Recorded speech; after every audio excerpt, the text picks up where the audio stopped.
একটা বিষয় জানার ছিল।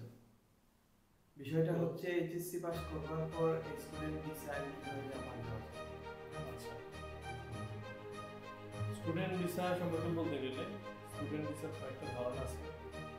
তার মধ্যে যারা আন্ডার গ্র্যাজুয়েট ডিগ্রির জন্য যায়, গ্র্যাজুয়েশন করার জন্য, ব্যাচেলর ডিগ্রি যেটাকে আমরা বলি, তাদের জন্য বেটার হচ্ছে আমরা যেটা প্রেফার করি সেটা হচ্ছে ল্যাঙ্গুয়েজ ভিসা যেটা।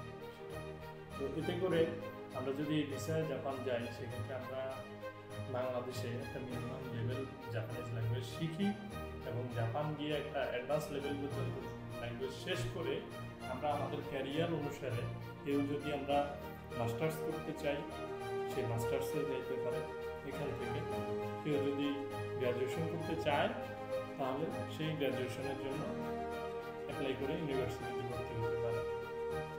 কিন্তু সিস্টেমটা হচ্ছে সর্বনিম্ন ইন্টারমিডিয়েট পাস থাকতে হবে। আর ইন্টারমিডিয়েট পাস থাকলে 160 ঘন্টা 180 ঘন্টার যে ল্যাঙ্গুয়েজ কোর্স আছে সেটা শেষ করে একটা পরীক্ষায় অংশগ্রহণ করে তারপর সেই স্কুল ইন্টারভিউ দিয়ে জাপানে যাওয়ার সুযোগ আছে।